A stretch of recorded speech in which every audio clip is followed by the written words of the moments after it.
Hello friends, नमस्कार सगळ्यांना आणि गुड नाईट.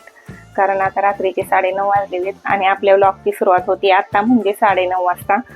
तर आजच्या व्हिडिओमध्ये मी तुम्हाला दाखवणार आहे गुजरात गरबा. तर नवरात्री चालू आहे आणि आज नवरात्रीचा 3रा दिवस आहे आणि उद्या संडे असल्यामुळं उद्या सुट्टी असल्यामुळं आज आम्ही जातोय गरबे खेळायला, गरबे दांडिया. तर आमचं पिल्लू पण रेडी होऊन बसले आणि पोरगी पण रेडी होऊन बसली, सगळे रेडी झालेले आणि आता मला रेडी व्हायचे. तर आता मी पण फटाफट रेडी होते आणि चला मग आपल्या सगळ्यांना जायचंय आज गरबे खेळायला. तर मग चला लवकर तयारी करूया आणि जाऊया. तर गुजरातमध्ये कसा असतो गरबा, काय असतं स्पेशल, कसे रेडी होऊन येतात, सगळं दाखवणार आहे मी आज तुम्हाला.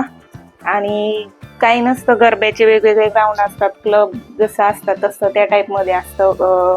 ओपन जागेमध्ये पार्टी प्लॉटमध्ये सगळं डेकोरेशन वगैरे केलेलं असतं आणि आतल्या आत तिकीट काढून आतमध्ये एंट्री असते.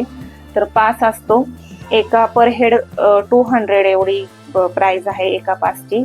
तर कुठे कुठे 300 पण आहे, म्हणजे जिथं जसं ग्राउंड आहे, जिथं जसं सिस्टम आहे, मोठे मोठे सेलिब्रिटीज असतात त्यांना बोलवतात, सिंगर असतात त्यांना बोलवतात. तर मग त्या हिशोबाने त्यांचं तिकीट ठरलेलं असतं. तर मग शक्यतो 300 पर हेड 200 रुपये असं तिकीट असतं. तर मग आता आपण जातोय तिकडं. तर एकदा तिकीट काढून तिकीट पास देऊन एकदा गेटच्या आतमध्ये एंट्री केली की नंतर बाहेर निघता येत नाही. म्हणजे बाहेर आला का परत दुसरा पास घेऊन आतमध्ये जावं लागतं. म्हणून खाणं पिणं सगळ्या गोष्टी आतमध्येच भेटतात. बाहेर भेटणारी 20 रुपयाची पाण्याची बॉटल आतमध्ये 50ला भेटते, 100ला जरी दिली तरी घ्यावीच लागते. असं असतं, दुसरं काही नाही. आणि चला मग आता पटकन रेडी होते आणि आपण जाऊया मग गरबे गायला. आता 10 वाजलेलेत आणि मी सुद्धा रेडी झालेली. तर हा मी येल्लो आणि व्हाईट कलरचा, ऑफ व्हाईट कलरचा चनियाचोळी घातलेला आहे आणि हा कसा वाटतोय मला नक्की सांगा कमेंटमध्ये. तर आता निघायची घाई आहे आणि ही जागृती आणि तिची मुलगी मान्या या सुद्धा रेडी आहेत. तर आपण सगळे मिळून सोबत जाणार आहोत, कारण गरबा खेळायला, दांडिया खेळायला ग्रुप असतो तेव्हा अजून मजा येते. आपल्या ओळखीचं कोणीतरी सोबत असतं तेव्हा अजून छान वाटतं आणि पिल्लू सुद्धा खूप एक्सायटेड आहे. तर चला आता मग निघूया आपण लवकरच. आता बसलोय सगळेजण आम्ही गाडीत आणि अंधार आहे, लाईट बंद आहे त्याच्यामुळे काही दिसत नाही मागच्या साईडला कोण कोण बसलेले, पण सगळेजण बसलेलो आहे आणि चाललोय. आता पास वगैरे घेतलेले आहेत, मुलांना खूप घाई आहे, कधी पोहोचेल आणि कधी नाही.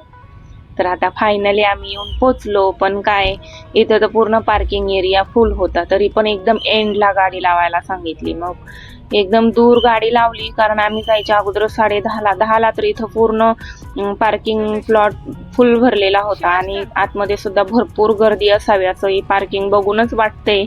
तर आता इकडे दूर गाडी सोडलेली असल्यामुळे आम्हाला पायी चालत परत गेटपर्यंत जावं लागणार आहे, कारण वाटलंच नव्हतं एवढ्या लांब गाडी ठेवून इथपर्यंत चालत यावं लागेल. असं वाटलं जवळच्या जवळ गाडी लागेल कुठं तरी.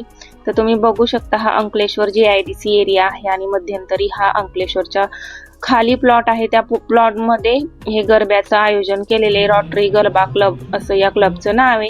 ते इथून आतमध्ये एंट्री केली आम्ही, पास दिला, VIP पास असल्यामुळे अर्धा पास आमच्याकडे घेतला, अर्धा पास त्यांच्याकडे ठेवला आणि नंतर आम्ही निघालो आतल्या बाजूला.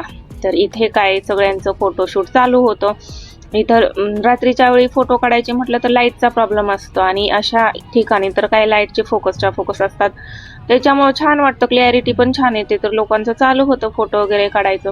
आम्ही सुद्धा इथं समोर फोटो काढून घेतले, मुलांचे आमचे सगळ्यांचेच फोटो काढून घेतले आणि इथून आहे आतमध्ये जायला एंट्री. तर समोर तुम्हाला दिसते, तुम्ही बघू शकता, इथे माताजीची स्थापना म्हणजे देवी दुर्गाची स्थापना केलेली आहे आणि ते गरब्याच्या ग्राउंडचं मध्यस्थी एकदम आहे आणि त्याच्या अवतीभोवती गरबा होणार आहे. तर आता आम्ही निघालोय आतमध्ये फोटो वगैरे काढून आणि आता हे आमच्या मॅडम बघा कशा चालतायत पुढं एकट्या.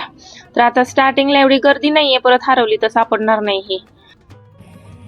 तर आता आम्ही आतमध्ये आलेलो आहेत आणि ते गरबा सुद्धा चालू झालेला आहे. तर गरबा चालू असताना माझं आपलं चालू होतं फोन घेऊन शूट करणं. बहुतेक या ठिकाणी माझं लाईव्ह चालू होतं, इंस्टाग्रामला थोडा वेळ, यूट्यूबला थोडा वेळ. लोक खेळण्यात मग्न होते आणि मी मात्र व्हिडिओ काढण्यातच मग्न होते. तरी सिक्युरिटीवाला मधून येत जाई, मॅडम आपको खेळना नहीं है तो आप बाहर हो जाइए असं म्हणून निघून जात आहे. पण काय करणार, त्याला कसं बस रिक्वेस्ट करत माझं चालू होतं शूट घ्यायचं. आणि इथे बघा आता हा दुसरा आहे क्लब, गरबा क्लब. माझ्या फ्रेंडच्या मागे बिल्डिंगच्या मागे एक गरबा ग्राउंड आहे तिथला आहे हा. तिने तिचं घर 4th फ्लोअरवर असल्यामुळे तिने वरून ही शूट घेतलेले. तर इथं तारक का मेहता उलटा चष्मा मधले सगळे कलाकार रोज 1-1, 2-2 येत असतात. तर इथं असे सेलिब्रिटीज वगैरे बोलवले जातात मोठे मोठे. आणि तिने वरतून घेतलेलं आहे हे. तर स्टार्टिंग असल्यामुळे एवढी गर्दी नाहीये, सगळे तिथं स्टेजच्या समोर जमा आहे. पण गरबा चालू झाल्यावर मात्र हे अख्खं ग्राउंड सुद्धा कमी पडतं, एवढी गर्दी होऊन जाते. तर असा होतो इकडे गरबा. आपल्याकडे तुमच्याकडे कसा होतो ते कमेंट मध्ये सांगा.